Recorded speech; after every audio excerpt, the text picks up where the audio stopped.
Hi everyone, and welcome to the Surrey Cultural Lives podcast. I'm your host, Beth Roberts, and today I'm thrilled to be joined by the University of Surrey's Dr. Helen Hughes, who will be telling us a little bit about underrated novelist Jane White, who lived in Godalming. Thank you so much for joining us today, Helen. I'm very happy to be here. I'm very happy to have you. So before we talk about Jane White, would you be able to tell our listeners about your work and research at the University of Surrey?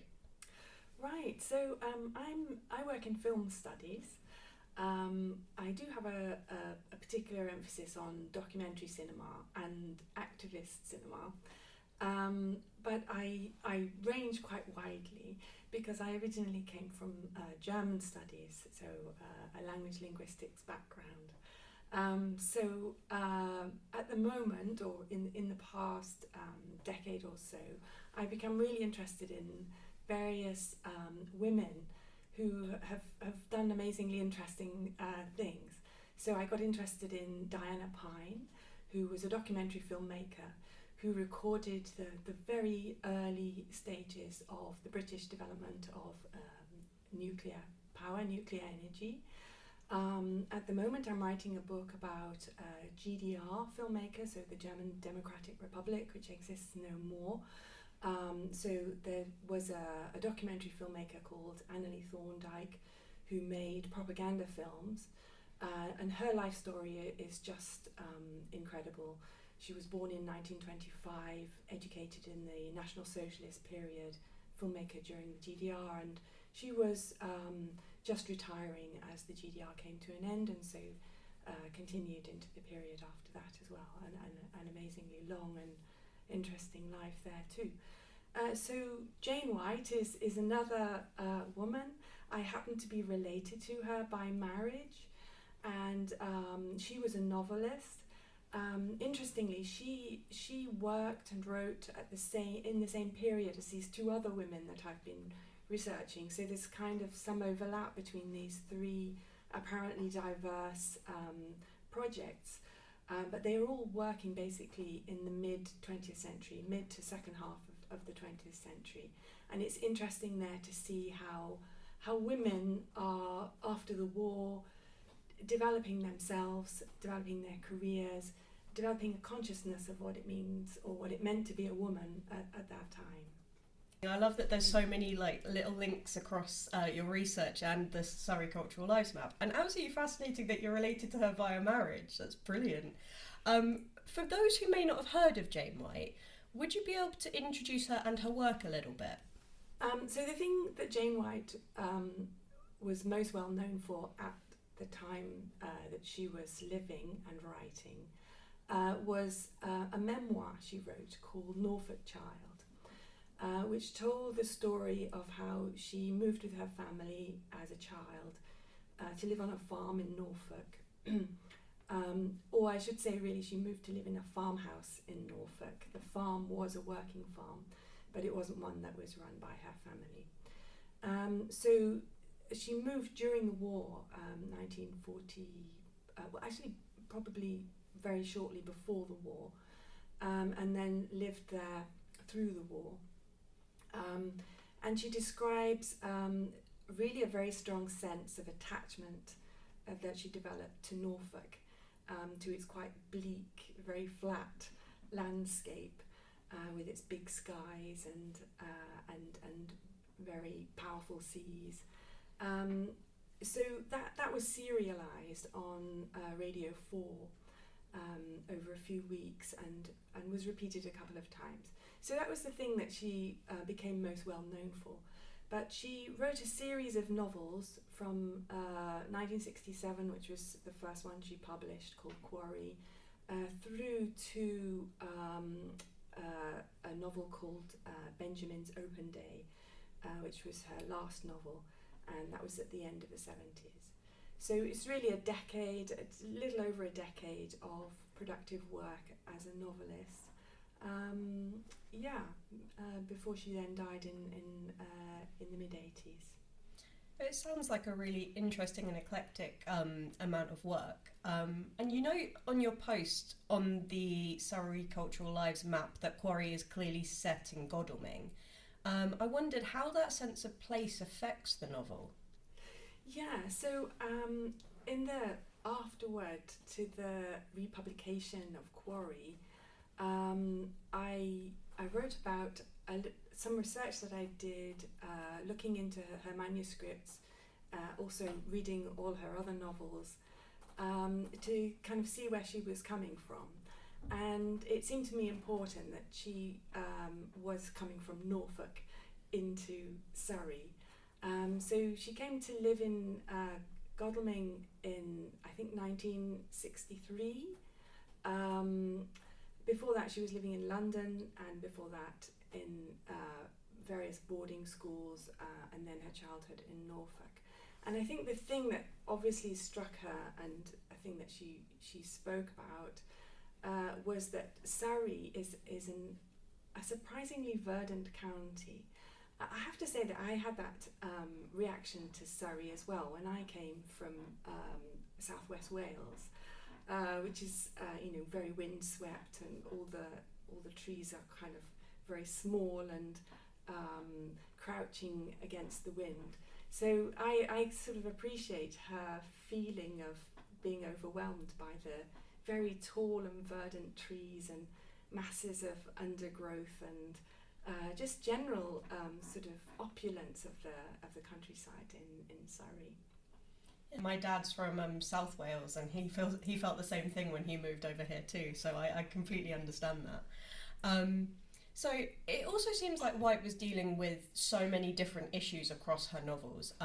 So for example, she deals with sexual assault in Left for Dead and the ordinary struggles of middle-class women in Retreat in Good Order. What do you think inspired her to tackle these difficult themes? Well, she grew up as a Roman Catholic, and she went to some Roman Catholic boarding schools, and I think they were actually quite feminist. I've read up about them, and I think they were really engaged in women's education, the nuns, and that's maybe a surprising thing. One sees religions as generally conservative, but I think in this case there was a kind of all-women environment, which was about nurturing young women, educating them. So she went from boarding school to live in Cambridge, and then won a scholarship to Girton College, which was a women's college in Cambridge, and studied English. And at that time, in the 50s, there were huge debates about women's place in society, fueled by Simone de Beauvoir, and she was obviously inspired by that particular debate and by Simone de Beauvoir. In fact, I really think that Retreat in Good Order is a direct response to Simone de Beauvoir's call for women novelists to write about ordinary women and ordinary women's lives. So I think it's directly inspired by the environment, by the debate, by the growth of literature, interest in literature in general, in Cambridge, and then afterwards, after she married Philip Brady, who's also a scholar in German studies, also writing about literature, but also very left-wing, a Marxist. I think the left, particularly the debates on the left about the relationship between individual emancipation and social change, that was all kind of part of a very intellectual life that she led.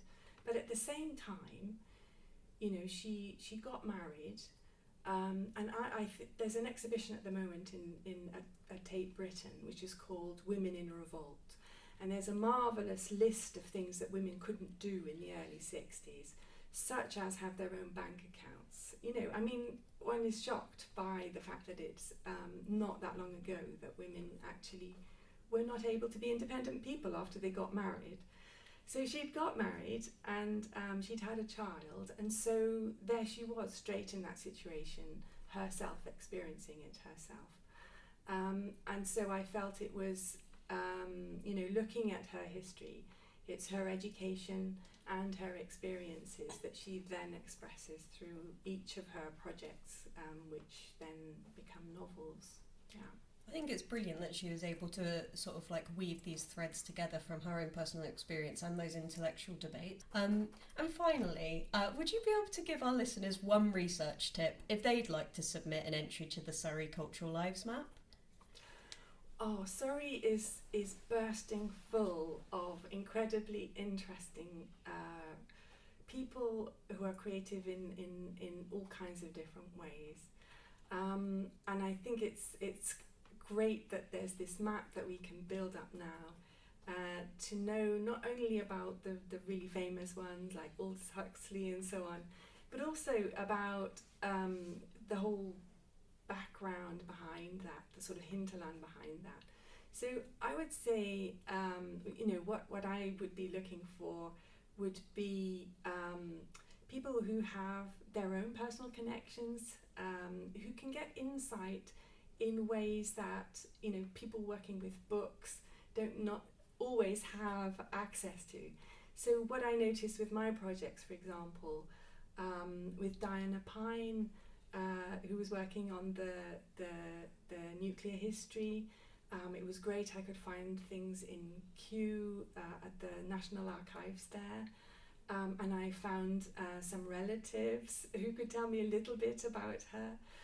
I have a great problem though with Annalie Thorndike because I simply cannot get myself into contact with her descendants, family, and that makes life so difficult. But with Jane White, because she was my husband's mother, I obviously have a lot of access to the people who knew her as well as the papers she left behind. So it's those things which are out there. We know they're out there. If you know someone, and you can bring any kind of insight into their creativity, do bring it out. Here at Surrey University in the English department, obviously, where we're here ready to help and give tips and so on. Just come forward with whatever interesting people or things that you know about. That's brilliant advice. Thank you so much, Helen, and thank you so much for your time and for sitting down with me today. It's been a fantastic episode, and I'm sure that our listeners will have learnt a lot about Jane White. I definitely want to check out some of her novels now, and I can see you have some copies of Quarry, so anyone who's listening, you can listen to Helen talk more about Jane White in further depth and see some physical copies of Quarry yourself on Tuesday, May 14th at 2 p.m. at Godalming Library. The link for tickets will be in the episode description for this podcast, but you can also find it on the Godalming Library website. If you'd like to enter the Surrey Cultural Lives competition, remember to submit your 500-word entry on someone who has shaped Surrey's cultural landscape to sllresearch@surrey.ac.uk by midnight on Friday the 14th of June for the chance to win £250. Thank you for listening and look out for the next episode next month.